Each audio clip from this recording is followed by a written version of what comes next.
هذا اعتقاد الشافعي ومالك وأبي حنيفة ثم أحمد ينقل فإن اتبعت سبيلهم فموفق وإن ابتدعت فما عليك معول.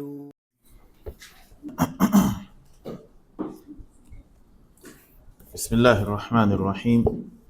إن الحمد لله نحمده ونستعينه ونستغفره ونعوذ بالله من شرور أنفسنا ومن سيئات أعمالنا. من يهده الله فلا مضل له ومن يضلل فلا هادي له، وأشهد أن لا إله إلا الله وحده لا شريك له، وأشهد أن محمدا عبده ورسوله صلى الله عليه وعلى آله وصحبه ومن سن بسنته واقتفى أثره إلى يوم الدين. يا أيها الذين آمنوا اتقوا الله حق تقاته ولا تموتن إلا وأنتم مسلمون. يا أيها الناس اتقوا ربكم الذي خلقكم من نفس واحدة وخلق منها زوجها وبث منهما رجالا كثيرا ونساء، واتقوا الله الذي تساءلون به والأرحام إن الله كان عليكم رقيبا. يا أيها الذين آمنوا اتقوا الله وقولوا قولا سديدا يصلح لكم أعمالكم ويغفر لكم ذنوبكم، ومن يطع الله ورسوله فقد فاز فوزا عظيما. أما بعد، فإن أصدق الحديث كتاب الله، وخير الهدي هدي محمد صلى الله عليه وسلم، وشر الأمور محدثاتها، وكل محدثة بدعة، وكل بدعة ضلالة، وكل ضلالة في النار. أما بعد، فالسلام عليكم ورحمة الله وبركاته. La louange est à Allah subhanahu wa ta'ala. Nous le louons et nous demandons protection contre les maux de nos âmes et les mauvaises conséquences de nos actions. Que la paix et le salut soient sur son prophète Muhammad ibn Abdillah, sur sa famille, ses compagnons et sur tous ceux qui leur emboîteront le pas jusqu'à la fin des temps. Nous sommes donc aujourd'hui 30 du mois, bien 8 du mois de Jumad al-Oula de l'an 1447, qui correspond donc au 30 octobre 2025. Nous allons donc commencer cette assise-là avec le livre Usulu as-Sunnah de l'imam Ahmad ibn Hanbal rahimahullah ta'ala. Nous sommes donc sur le quatrième point? Le 14e point. Ok? Dans le 14e point, Imam Ahmad ibn Hanbal,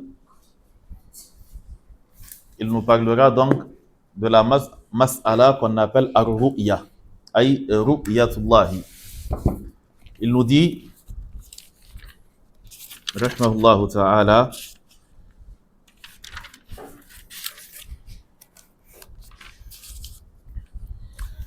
non, il dit wal-imanu bir-ru'ya والإيمان بالرؤية يوم القيامة كما روي عن النبي صلى الله عليه وسلم من الأحاديث الصحاح، وأن النبي صلى الله عليه وسلم قد رأى ربه، فإنه معثور عن رسول الله صلى الله عليه وسلم صحيح، رواه قتادة عن إكرمة عن ابن عباس، ورواه الحكم بن أبان عن إكرمة عن ابن عباس، ورواه علي ابن زيد عن يوسف ابن مهران عن ابن عباس، والحديث عندنا على ظاهره كما جاء عن النبي صلى الله عليه وسلم، والكلام فيه بدعة، ولكن نؤمن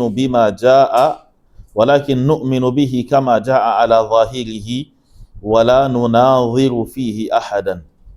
Donc, il s'agira du point 14 et du point 15. C'est ça? Donc, il entame cela, il nous dit wal imanu bir ru'yati yawm al-qiyamah. Et le fait de voir, il ne précise pas qui, mais ar-ru'yatu ici, le alif lam, c'est l'il-ahd. Le alif lam est mis ici parce que on sait déjà de qui ou bien de quoi est-ce qu'on est en train de parler. Donc, wal imanu bi ru'yatillahi. Wal imanu bi ru'yatillah. Donc, au lieu du mudafun ilayhi, pour le ta'arif, il a mis un alif lam qui est là donc pour l'il ahd. C'est-à-dire qu'on sait de quoi on parle. Wal imanu bi ru'yatillah. Donc, wal imanu bi ru'yati yawm al-qiyamati. Et donc, parmi les fondements des gens de la sunna, il y a le fait de croire au fait de voir Allah subhanahu wa ta'ala le jour de la résurrection. Kama ruwiya anin nabi sallallahu alayhi wa sallam min al-ahadithi. Comme cela a été rapporté du prophète sallallahu alayhi wa sallam min al-ahadithi sihah, dans les textes authentiques. Ibn al-Qayyim, rahimahullah ta'ala, dans son document Hadi al-Arwah ila Bilad al-Afrah, un document donc qu'il a consacré au paradis et à d'autres détails qui se rattachent donc au paradis. Quand il est arrivé sur ce chapitre qu'il a traité donc au 65e chapitre, il dit fi ru'yatihim rabbahum tabaraka wa ta'ala bi absarihim jahratan kama yura al-qamaru laylat al-badri wa tajallihi lahum dahikan ilayhim. Il dit que ce chapitre parle du fait que ceux qui rentreront au paradis verront leur Seigneur avec leurs yeux, comme on voit le soleil et comme on voit la lune, donc pendant les nuits blanches, donc pendant la pleine lune. Il dit هذا الباب أشرف أبواب الكتاب وأجلها قدرا وأعلاها خطرا وأقرها عينا لأهل السنة والجماعة. Il dit ce chapitre-là, dans ce livre, أشرف أبواب الكتاب, c'est le chapitre le plus noble. وأجلها قدرا, c'est le chapitre qui a le plus grand des mérites, le rang le plus élevé. وأعلاها خطرا, al-khatar ici بمعنى الشرف. وأعلاها خطرا, et qui a la place ou encore le rang ou encore le prestige le plus haut. وأقرها عينا لأهل السنة والجماعة, et c'est le chapitre qui procure la plus grande jouissance pour les gens de la sunna, le fait de voir Allah subhanahu wa ta'ala le jour de la résurrection. Et c'est pour cela qu'Allah subhanahu wa ta'ala, dans un hadith qudsi, le prophète sallallahu alayhi wa sallam, il dit qu'Allah subhanahu wa ta'ala dira aux gens du paradis: est-ce que vous voulez que je vous rajoute quelque chose? Ils vont dire à Allah subhanahu wa ta'ala: alam tubayyid wujuhana, n'est-ce pas que tu as rendu blanc nos visages, tu nous as fait rentrer dans le paradis, tu nous as préservé de l'enfer. Quel autre mérite ou bien quelle autre récompense tu nous donneras après cela? Et le prophète sallallahu alayhi wa sallam, il dit qu'en ce moment Allah subhanahu wa ta'ala se dévoilera aux gens du paradis et cela leur fera oublier toute peine subie dans la vie d'ici-bas, et cela leur fera minimiser toute récompense qu'ils auront eue dans le paradis comparée à cette grâce d'Allah subhanahu wa ta'ala. Mais il précise une chose, il dit wa ashadduha ala ahli al-bid'ati wad-dalala. Il dit mais c'est la chose, ou encore c'est le chapitre le plus énervant pour les gens de l'innovation et de l'égarement. Et ce chapitre pour les gens de la sunna, hiya al-ghayatu allati shammara ilayha al-mushammirun. C'est l'objectif ultime qui est visé donc par les gens de la sunna. Wa tanafasa fiha al-mutanafisun, et c'est pour atteindre cet objectif qu'ils sont en train de compétir. Wa tasabaqa ilayha al-mutasabiqun falimithliha faly'amal al-'amilun idha nalahu ahlul jannati nasu ma hum fihi min an-na'imi وحرمانه والحجاب عنه لأهل الجحيم أشد عليهم من عذاب الجحيم اتفق عليها الأنبياء والمرسلون وجميع الصحابة والتابعون إلى آخر كلامه. Il dit donc, c'est pour ces genres d'objectifs que ceux qui sont déterminés à agir doivent agir. C'est une grâce quand Allah subhanahu wa ta'ala l'accordera aux gens du paradis, ils vont oublier les délices dans lesquels ils sont. Et c'est une manière de déshériter et de châtier les gens de l'enfer. Le fait qu'ils soient privés de cette vision d'Allah subhanahu wa ta'ala sera plus difficile à supporter pour eux que le châtiment de l'enfer lui-même. Et il s'agit d'une mas'ala, d'une question qui fait l'unanimité des envoyés et des messagers et de l'ensemble des compagnons du prophète sallallahu alayhi wa sallam, de leurs élèves les tabi'in, ainsi que les imams des gens de la sunna, les imams de l'islam, ala tataba'il qurun. Au fil des siècles, cela n'a jamais été contesté. Wa ankaraha ahlul bid'i al-mariqun, mais cela a été contesté par les gens de l'innovation. Al-mariqun, c'est-à-dire les khawarij, wal jahmiyatul mutahawwiqun, ainsi que les gens de Jahm ibn Safwan, qu'on appelle al-Jahmiya, qui sont donc à la tête de tout ce qui est négation d'attributs d'Allah subhanahu wa ta'ala, ainsi que de choses appartenant au ghaybiyat. Naam. Donc, dans ce chapitre, sachez qu'il y a plusieurs positions. Il y a la position des égarés, donc les Khawarij, les Mu'tazila et autres, qui contestent le fait que les musulmans, donc les gens du paradis, verront Allah subhanahu wa ta'ala. Ils contestent la vue d'Allah subhanahu wa ta'ala, quelle que soit la situation. Ça, c'est un extrême. Vous avez l'autre extrême, ce sont les soufis, qui disent qu'il est possible de voir Allah subhanahu wa ta'ala à tout moment, même sur terre. Et vous avez au milieu les gens de la sunna qui disent qu'il n'est pas possible de voir Allah subhanahu wa ta'ala sur terre, mais on verra Allah subhanahu wa ta'ala dans le paradis. Qu'est-ce qui a amené cette situation? Pour ce qui concerne ceux qui contestent le fait de voir Allah subhanahu wa ta'ala, ce qui les a conduits à cela, c'est leur refus de se soumettre aux textes et de les comprendre et de les admettre comme ils ont été compris et admis par les compagnons du prophète sallallahu alayhi wa sallam, sans rentrer dans des raisonnements ou dans des principes de la rhétorique et autres. Des versets leur sont parvenus, des hadiths du prophète sallallahu alayhi wa sallam authentiques leur sont parvenus et ils sont rentrés dans des calculs qui n'ont pas de sens. Ils considèrent que dire qu'on voit Allah subhanahu wa ta'ala signifie qu'on arrive à cerner Allah subhanahu wa ta'ala. Et donc Allah a un début et une fin. Et que tu le verras donc du début jusqu'à la fin. Donc par conséquent, ils disent qu'en réalité on ne verra pas Allah subhanahu wa ta'ala. Ce qu'on verra, c'est la miséricorde, c'est la grâce, c'est la récompense d'Allah subhanahu wa ta'ala. Et le problème qu'ils ont, et Ibn Taymiyyah, dans son Ta'iyya, bien vrai que les propos concernent surtout Al-Qadr, mais dans son Ta'iyya, il dit que l'origine de l'égarement de toutes les sectes, c'est le fait qu'ils comparent Allah subhanahu wa ta'ala, ou encore le fait qu'ils réduisent souvent les sagesses, ou la sagesse d'Allah subhanahu wa ta'ala, dans les informations qu'ils donnent, qu'ils ramènent cela à leur personne. Quand Allah subhanahu wa ta'ala dit qu'il descend au ciel le plus proche, alors ils imaginent Allah subhanahu wa ta'ala comme le ferait un humain. C'est-à-dire que quand tu es au premier étage, tu descends au second, tu descends au rez-de-chaussée, cela signifie que tu étais au premier et maintenant tu es descendu au second et donc le premier te soutenait, maintenant tu n'y es plus, tu es dans le second. Et cela signifie que le bâtiment qui a le premier niveau et le rez-de-chaussée est plus grand que toi. Et donc, par conséquent, ils disent que ce n'est pas possible. Donc, tout cela rentre dans le fait de se mettre en avant des textes religieux. Allah subhanahu wa ta'ala, laysa kamithlihi shay'un. Rien ne lui ressemble.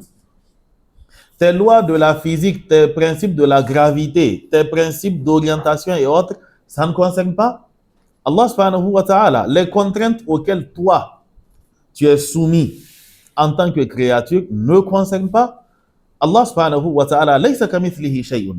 Tu ne vas pas donc prendre tes principes de physique et autres pour appliquer à Allah subhanahu wa ta'ala. Et pour ce qui concerne les informations se rapportant à Allah et se rapportant à l'au-delà, il y a un principe qui est clair. Ibn Taymiyyah rahimahullah, dans un des documents qu'on va étudier, incha'Allah, Al-Aqidatul Wasitiyya, il dit dès l'introduction que il n'y a personne qui connaît Allah subhanahu wa ta'ala mieux que lui-même. Et ensuite, parmi les humains, il n'y a personne qui connaît Allah subhanahu wa ta'ala mieux que son prophète. Et ensuite, après le prophète sallallahu alayhi wa sallam, les autres prophètes et ensuite les compagnons. Et donc, il précise aussi, il n'y a personne qui soit plus éloquent et qui soit plus habile dans le choix des mots comme Allah subhanahu wa ta'ala. Et il n'y a personne qui pourra transmettre de manière fidèle une information concernant Allah subhanahu wa ta'ala comme son prophète. Et donc que Allah et son prophète disent Allah, les croyants le verront le jour de la résurrection, et que tu sois encore là en train de réfléchir, mais si on l'a vu, cela suppose qu'il n'était pas là, ensuite il est venu, ça n'a pas de sens. Ça, c'est pas ton travail. Ok? Allah a dit et le sujet est clos. Le reste ne te regarde pas. C'est pas ton avis qu'on t'a demandé, c'est une information qui t'a été transmise tout simplement. Tout ce qu'il te reste à dire, c'est Sami'na. Nous avons entendu. Mais si jamais dans le domaine religieux, tu adoptes le principe des Mu'tazila qui considèrent que Al-aqlu muqaddamun al-naqli, qui considèrent que la raison, on doit la mettre en avant par rapport au texte, alors sans aucun doute, tu vas t'égarer. Et en plus, la raison de qui doit-on prendre? Et la raison, elle est intimement liée au sens. Or, nous savons que les sens des humains sont limités. Rien qu'en ce qui concerne ton œil, qui semble être peut-être l'un des organes qui t'aide le plus à cerner, à comprendre, à juger, même tes yeux ne sont pas fiables. Même tes yeux ne sont pas fiables. C'est-à-dire que face à certains écrans, face à certains obstacles, il y a des choses que tu vois de manière tordue. Quand tu es dans ton rétroviseur, le même objet qui est à la même distance, quand tu regardes le rétroviseur latéral et le rétroviseur qui est en haut, ce n'est pas à la même distance. Ce n'est jamais à la même distance. Quand tu regardes, c'est proche. Quand tu fais sortir ta tête, tu vois que c'est loin. C'est pourtant avec tes mêmes yeux que tu regardes. On met un stylo dans un verre d'eau. La forme du stylo qui est immergée et celle qui est hors de l'eau, ça n'a pas la même forme. C'est-à-dire que l'œil même est soumis à ce qu'on appelle l'illusion d'optique. Ce que tu vois n'est pas forcément réel. Et maintenant, comment tu voudrais comprendre ta raison pour qu'on étudie en fonction de toi, ta raison, les propos d'Allah subhanahu wa ta'ala. Allah, il a révélé le Coran et il dit clairement bilisanin arabiyyin mubin. Il dit qu'il l'a réveillé dans un arabe qui est limpide, un arabe qui est clair, qu'il l'a révélé. Ok, j'ai dit autre chose, go. Comment? Il l'a révélé donc dans un arabe qui est limpide, un arabe qui est clair. Allah l'a révélé au prophète sallallahu alayhi wa sallam. Il l'a entendu, il l'a compris. Le prophète sallallahu alayhi wa sallam l'a transmis à ses compagnons.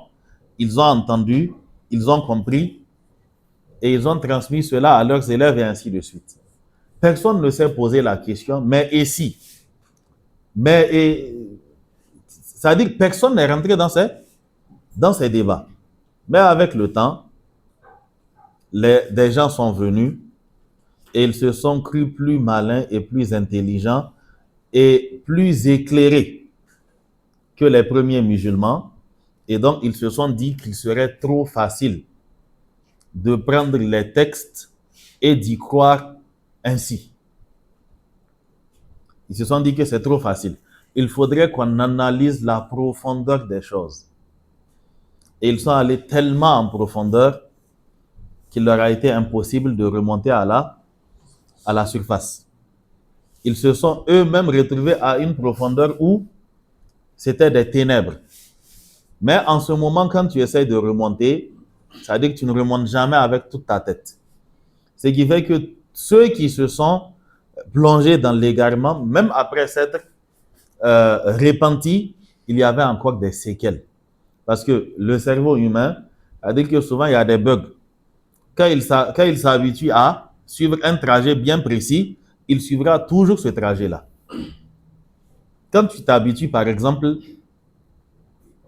à chaque fois qu'on te cite une parole d'Allah ou une parole du prophète sallallahu alayhi wa sallam, si tu t'habitues à chaque fois à te dire, mais pourquoi pas, mais et si, ça te suivra. Quelle que soit l'information qu'on te donnera concernant Allah ou le messager, il faut que tu mettes la tête dedans. Mais quand tu te simplifies les choses, sami'na wa ata'na. Dès qu'on te donne une information, tu écoutes, tu appliques. Pourquoi il a dit, pourquoi là, c'est pas toi, c'est pas ce qui t'intéresse. Ce qui t'intéresse, c'est est-ce que réellement ça a été dit par Allah? Est-ce que réellement ça a été dit par le prophète sallallahu alayhi wa sallam? Si cela est avéré, tu prends, tu appliques et puis tu avances. Le jour où ton cerveau va un peu disjoncter et qu'il va te dire, mais tu dis, bon, c'est vrai, mais c'est juste moi qui ne peux pas comprendre cela, et tu avances. Parce que lui, Allah subhanahu wa ta'ala, en ce qui le concerne, il n'y a pas de compte à rendre. Allah n'a pas à te rendre compte. Allah n'a pas à se justifier. Il n'a pas à te rendre compte de ce qu'il a fait, de ce qu'il n'a pas fait, de ce qu'il a dit, de ce qu'il n'a pas dit. Et toute personne qui suivra cette voie, qui agira de cette manière, en ce qui concerne la parole d'Allah subhanahu wa ta'ala et les propos du prophète sallallahu alayhi wa sallam, la personne ne va jamais s'égarer. Tant que tu prends le principe de si ça te vient, tu appliques, si c'est un acte. Si c'est une information qu'on te donne, tu prends. Tu ne vas jamais échouer sur le plan religieux. Qu'est-ce qui a fait le titre de As-Siddiq? Qu'est-ce qui lui a valu ce titre-là? Il y avait le fait qu'il était véridique et il y avait aussi le fait qu'il croyait profondément au prophète sallallahu alayhi wa sallam et en tout ce qui venait de lui. Des gens sont venus lui dire que finalement, ton ami a commencé à dire des propos c'est-à-dire que les gens ont du mal à prendre. Il dit qu'hier nuit, on l'a fait voyager de la Mecque jusqu'à Baytul Maqdis. Et que de là-bas, on l'a fait monter au ciel. Il dit, il a réellement dit ça? Ils ont dit oui. Il dit donc c'est vrai. Et c'est fini. Et ce qui fait qu'il est à la tête de tous les musulmans. C'est-à-dire aussi bien en termes d'autorité, parce qu'après le prophète sallallahu alayhi wa sallam, c'est lui, mais sur tous les autres plans. Tout simplement parce qu'il sait simplifier les choses. Le principe de al-istislamu et le principe de shahadatu anna Muhammad Rasulullah, c'est ce que ça implique. Quand on l'a vu dans Usul al-Thalatha, il nous a dit que c'est quoi? Ta'atuhu fima amara wa tasdiquhu fima akhbara. C'est le fait de lui obéir quand il ordonne et le fait de croire aux informations qu'il nous donne, tout simplement. Donc, le musulman, il n'a pas le temps de rentrer dans ces raisonnements parce que c'est pas notre travail. C'est pas notre travail. C'est-à-dire que tout ce qu'on a à faire, c'est d'appliquer et d'avancer tout simplement. Tu as beau avoir l'esprit critique, c'est bien. Il faut l'appliquer sur Facebook, dans vos forums de professionnels et autres, quoi. Mais ici, c'est pas chez toi. C'est-à-dire que c'est pour Allah et son messager. Donc, tout ce qu'il nous reste, regardez, même le messager, Allah subhanahu wa ta'ala lui dit que innama alayka al-balagh. Ce qu'il te revient, c'est de transmettre. Allah dit, le messager transmet, les musulmans appliquent. Ok? Maintenant, si tu veux à tout prix utiliser ton esprit critique ici, tu sortiras de l'islam sans t'en rendre compte. Et Satan va à chaque fois te tirer vers la sortie. Et le problème qu'il y a dans cette attitude-là, c'est qu'à chaque fois, tu te croiras plus intelligent que les autres et tu trouveras que les autres sont trop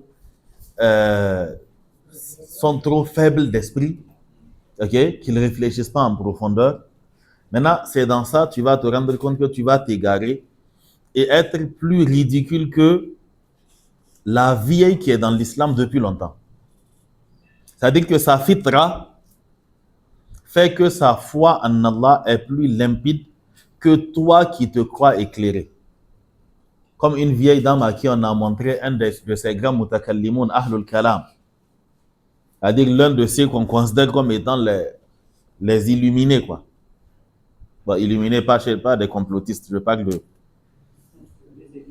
les éclairés, ok? Donc,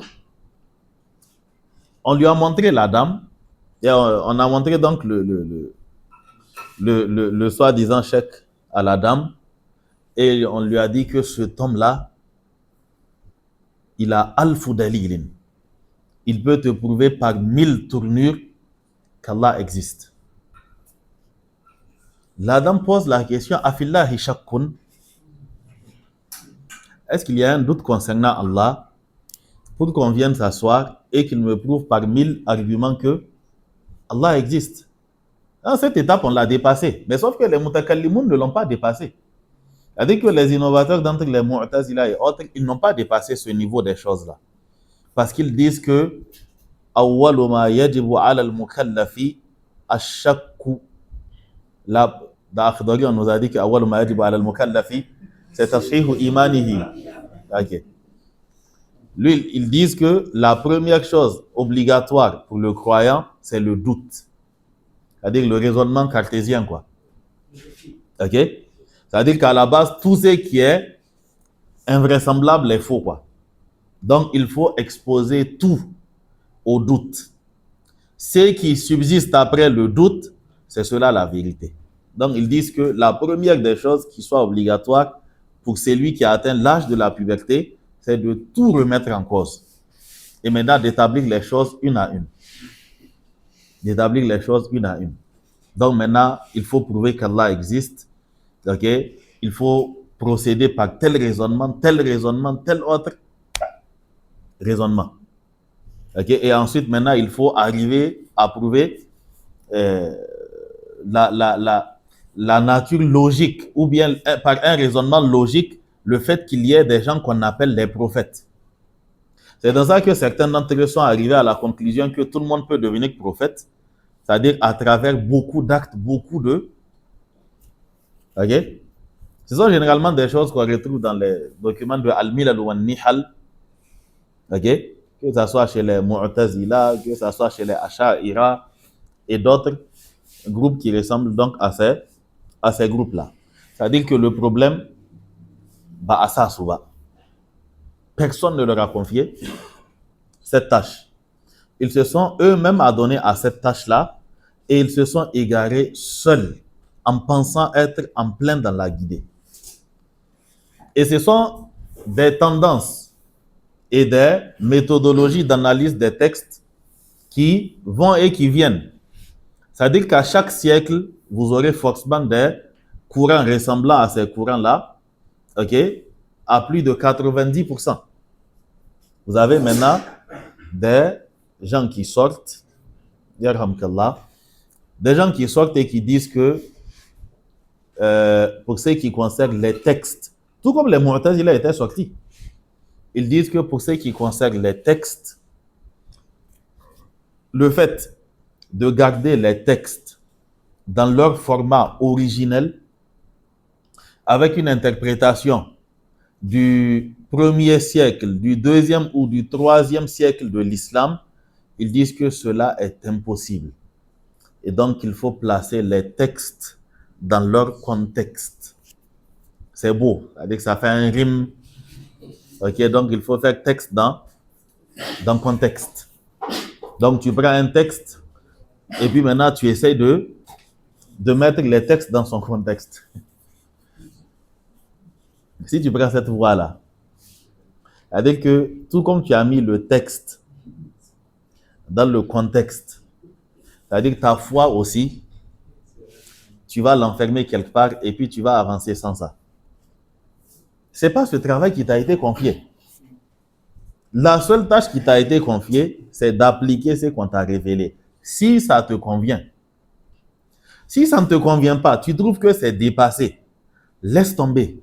Va chercher quelque chose de plus contemporain pour toi. Mais cette religion que tu vois, tu ne peux pas. C'est-à-dire, quel que soit ce que tu feras là, ça ne va jamais changer.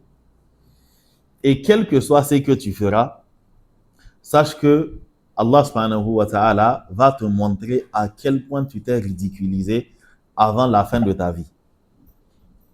C'est-à-dire que tu vas essayer de travailler sur les consciences des musulmans. Et Satan va te faire croire que tu es en train d'avancer sur un droit chemin.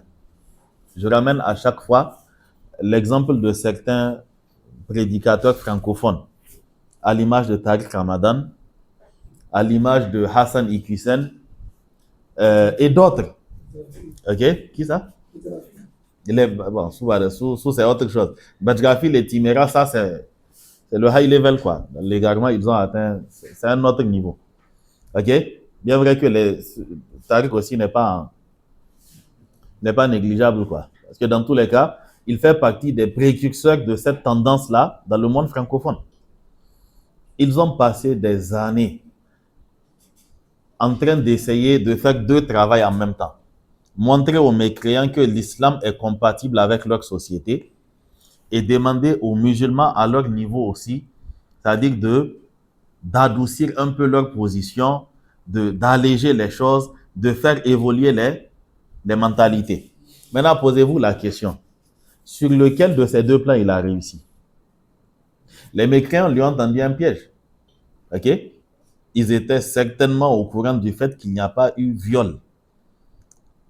Mais ils savent très bien que dans la communauté, tu n'as pas besoin d'atteindre le niveau de viol en tant que figure pour être discrédité.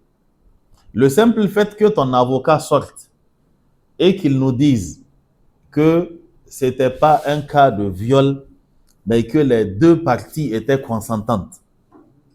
Nous, quand on dit les deux parties étaient consentantes, ça signifie la lapidation jusqu'à la mort. C'est-à-dire que le viol, ça, c'est...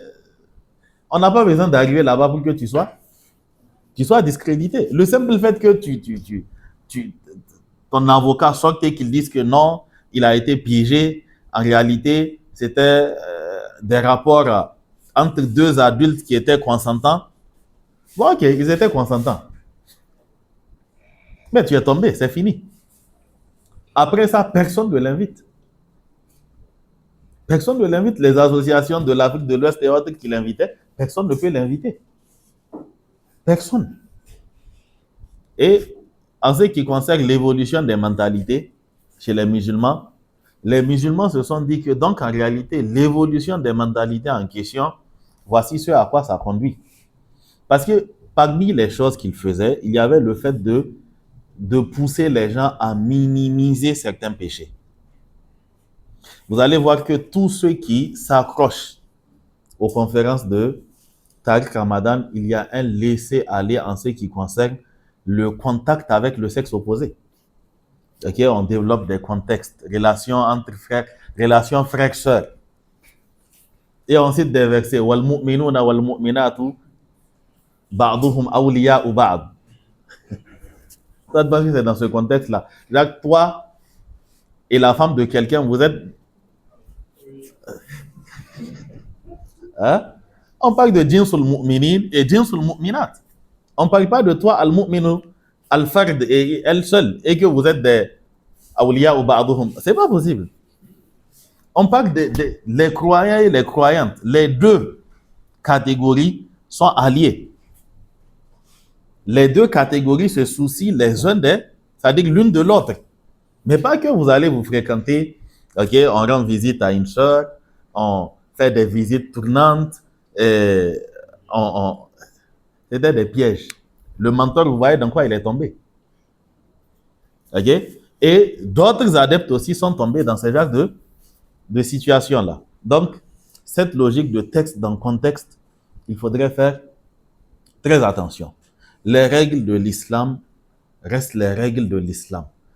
Toi, musulman, si tu n'es pas capable de les appliquer, ça veut dire que tu dois te taire quoi? Tu te tais et tu te concentres sur ta personne. Mais que tu ne les appliques pas et que tu appelles les autres à ne pas les appliquer, ou encore que tu dénigres ceux qui les appliquent, c'est-à-dire que ça, c'est d'un autre niveau. Tu n'appliques pas, Tu admets, mais tu n'appliques pas. Mais tu ne peux pas appeler les autres à ne pas appliquer. Quand tu vois ceux qui appliquent, tu les critiques aussi. C'est-à-dire que là, tu t'es triplement égaré, quoi. Il fallait juste rester dans ta position de al-muslim al-fasiq. Mais si tu deviens ad-da'i ila al-fisq, maintenant tu appelles carrément à la perversité ou bien à tes dérives, là c'est d'un autre niveau. Donc, ça, ce sont des éléments sur lesquels nous revenons à chaque fois que l'occasion se présente. C'est-à-dire l'attitude du musulman envers les textes religieux, c'est-à-dire la bonne attitude envers les textes religieux, c'est la seule chose qui pourra sauver cette communauté. C'est la seule chose. Et je ne parle pas d'abord de l'application. Je parle d'abord même de l'attitude. La réaction à la vue, à l'écoute ou bien à la lecture des textes religieux. C'est-à-dire quelle est l'appréhension qu'ils ont par rapport à ces textes-là d'abord. Pas d'abord l'application, mais le simple fait même qu'ils admettent que c'est vrai et on doit tout faire pour appliquer. Mais si on rentre dans une logique de non, ce sont des textes qu'on ne peut pas appliquer maintenant. Il y a un frère qui me disait, dans cette semaine-là, il y avait une question en fait liée à l'argent naturellement. OK? Donc, le frère lui avait parlé d'une transaction religieusement illicite. Donc, l'autre frère essayait, en fait, c'était une rencontre comme ça, quoi. Juste dans une administration, ils se sont croisés, et l'autre lui expliquait un de ses projets. Et il a évoqué une transaction financière qui est religieusement illicite. Donc, l'autre lui a dit que non, à ce que je sache, cette transaction ne passe pas. Ah, il lui dit que non, que c'est pas la peine que la discussion continue. OK? Il dit que dans tous les cas, coin Isala, voilà. Que eux, ce sont même leurs ancêtres, bien, je ne sais pas, leurs qui ont amené la Isala dans. On s'en fout de qui a amené la. C'est pas une question de Isala ou autre. On te parle de textes religieux. Et il ajoute encore, en plus, nous sommes dans un pays laïque. Allah. Tu vas aller lui expliquer que le Niger est un pays laïque. Et tu vas voir si ça tiendra comme argument, quoi. Vous pensez que cet texte-là, ça tient devant Allah, quoi. Inna ardi wasi'a. Cette notion de non, c'est un État, et puis c'est un musulman qui vient expliquer que non, c'est un État laïque. Ça veut dire que ce n'est pas qu'on a demandé de couper la tête de quelqu'un ou la main ou lapider. Non. Ça veut dire que tu es en train de lui dire que cette action qu'il veut poser, qu'il peut ne pas poser, sans subir de préjudice, tu es en train de lui expliquer que islamiquement, c'est interdit. Il te dit que non, nous sommes dans un pays laïque. Donc, même si Allah interdit, comme la laïcité autorise, alors ça passe. Pas dans un pays laïque. Prends dans un pays de mécréance. Non, c'est-à-dire à supposer même qu'on soit dans un pays mécréant, pas laïque. C'est-à-dire un pays qui est hostile à l'islam. Tu n'as pas d'excuse. Parce que j'ai bien dit une action que tu poses volontairement, que tu peux ne pas poser sans subir de préjudice. Quel que soit le contexte, tu ne peux pas argumenter. Tu ne peux pas brandir la laïcité. Et c'est quand tu entends ces genres de propos, tu comprends à quel point les musulmans sont tombés bas. Vous imaginez qu'un mécréant dira en ce qui concerne son pays que non, c'est-à-dire à supposer qu'il soit dans un pays musulman. Tu penses qu'il va s'empêcher de faire ou bien qu'il va se forcer de faire sous prétexte que c'est un pays musulman? C'est-à-dire que toi, musulman, tu n'as pas honte de venir nous brandir la laïcité. Quel que soit le domaine, maintenant, on brandit la laïcité.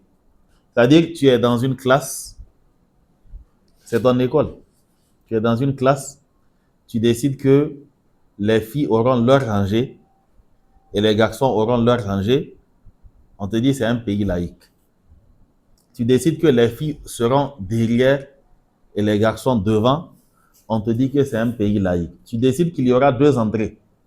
La porte des filles à l'arrière, la porte des garçons à l'avant, on te dit que c'est un pays laïque. Tu décides de faire les activités sportives, c'est-à-dire en 2 groupes différents. Tu auras toujours quelqu'un qui te dira que c'est... Je ne parle pas d'autorité ou autre. C'est-à-dire que tu auras un prof d'anglais ou un prof de philo ou un prof de... Je ne sais pas quel... qui te dira que non, c'est un pays laïque, donc c'est pas... Allah nous aide. Non, donc on est très loin. Allah est très loin. قال الإمام أحمد والإيمان بالرؤية يوم القيامة كما روي عن النبي صلى الله عليه وسلم من الأحاديث الصحاح. Par rapport donc à cette mas'ala, je vous disais que par rapport à cette mas'ala, je vous disais que les gens sont en 3 catégories. Il y a les Mu'tazila, ainsi que leurs poussins, comme les appellent les savants. C'est-à-dire qu'il y a les grands égarés, et à chaque fois, ils ont des poussins, quoi. C'est-à-dire que les Asha'ira, les Maturidiya sont les poussins des Mu'tazila. C'est-à-dire que c'est eux qui les ont... Voilà. Donc, les Mu'tazila, les Jahmiya, les Asha'ira, Maturidiya et autres, concernant Ar-Ru'ya, ils ont leur position qui est la négation ou encore l'altération des textes. Ceux d'entre eux qui sont courageux diront que le hadith est faux. Ou encore le verset a été mal compris. Ou il va ajouter, c'est-à-dire une note explicative, quoi. Maintenant, les moins courageux vont rentrer dans des explications. Non, quand on dit qu'Allah descend, c'est la miséricorde d'Allah qui descend, c'est la force d'Allah qui fait. Vous avez cette catégorie. Maintenant, de l'autre côté, vous avez les soufis. Quant à eux, on peut voir Allah à tout moment. Okay? Ces 2 groupes sont égarés. On commence par les soufis. Les soufis, dans leur aqida, voir Allah n'est pas extraordinaire. Du moment où on peut même se retrouver en Allah, ou Allah peut se retrouver en nous, ce qu'ils appellent al-fana ul-kulli, c'est-à-dire l'extinction totale. Ils disent qu'après un certain niveau d'adoration, quand tu atteins le niveau qu'on appelle al-wusul, c'est-à-dire que tu es arrivé à destination. C'est ça, wasala wusul, le masdar de wasala. Donc, inkai wusuli, quoi. Quand tu arrives donc à destination, en ce moment, tu perds certains de tes attributs et des attributs d'Allah s'installent en toi. Donc, tu t'es carrément éteint en Allah subhanahu wa ta'ala. Et donc, maintenant, ce que tu diras dans cette situation de ghaybouba ou d'ivresse ou d'extase, ils ont des noms. Al-Sakr, Al-Wajd, Al-Shawq, Al-Ghaybouba, Al-Kashf, c'est-à-dire que ce sont des états, quoi. Des états où ils disent que le soufi peut se retrouver.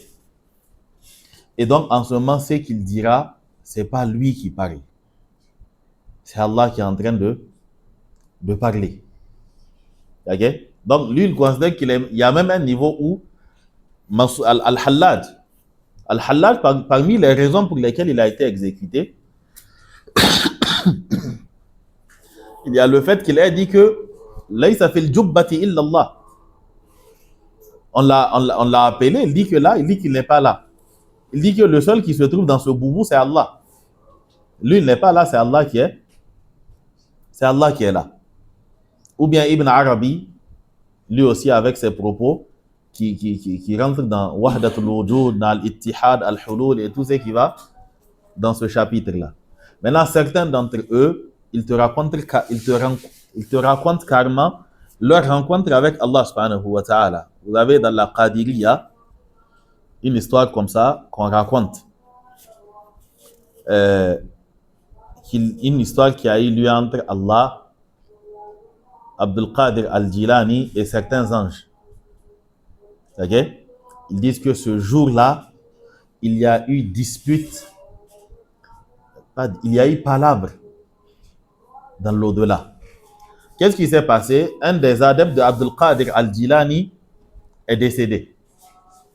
Et quand il est décédé, les anges, Munkar et Nakir, sont allés pour lui demander Man Rabbuka. Il dit Abdul Qadir.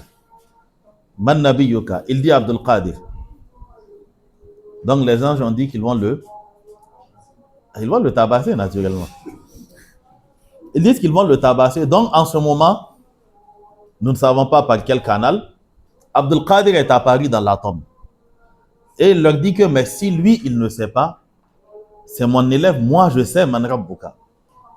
Ils disent que là, eux, on leur a donné des ordres. Si tu n'obéis pas, c'est-à-dire que si tu ne réponds pas, tu dois être tabassé. Il dit aux anges que ce n'est pas possible. Donc apparemment, un des anges a voulu frapper l'adepte et donc il a attrapé le marteau. Ce sont des choses qui sont dans les livres. Hein. C'est pas juste comme ça, quoi. D'accord? Et donc, les anges sont partis. Ils ont dit à Allah qu'on a voulu le taper et puis Abdul Qadir, il y a un homme qui a refusé. Allah leur dit non, vous partez, vous. Donc ils disent que ce jour-là, il y a eu dispute dans la tombe, quoi. Et une autre version d'une histoire similaire raconte que finalement même, il s'est fâché et il a ordonné que tous ceux qui sont morts ce jour-là reviennent à la vie, quoi. Donc ce jour-là, on voit ça moto, quoi. Tous ceux qui sont morts sont revenus à la vie. Donc vous avez ces genres d'histoires dans toutes les sectes soufis. Ils ont rencontré Allah. Certains disent qu'ils se sont assis avec Allah sur le trône et qu'ils ont discuté de certaines choses avec Allah, quoi. Va t'asseoir avec lui qui est à côté. Sur sa chaise, tu vas voir. Hein? Va voir ce qui va se passer. Ils disent qu'il s'est assis avec Allah sur le arche. Et il y a certains qui disent que n'aurait été le fait qu'ils ne voudraient pas gêner Allah, qu'ils auraient craché sur l'enfer et l'enfer se serait éteint. C'est-à-dire, c'est libre, quoi. Tu peux dire tout ce que tu veux. Tu as toujours des adeptes pour secouer la tête, quoi. Et puis, voilà, Allah a ramaché vos karama. C'est-à-dire que vous avez toujours des gens qui sont là pour te pomper, quoi. Qu'Allah nous aide. Donc, ça, ce sont les soufis. Pour ce qui concerne les Mu'tazila et autres, je vous ai dit.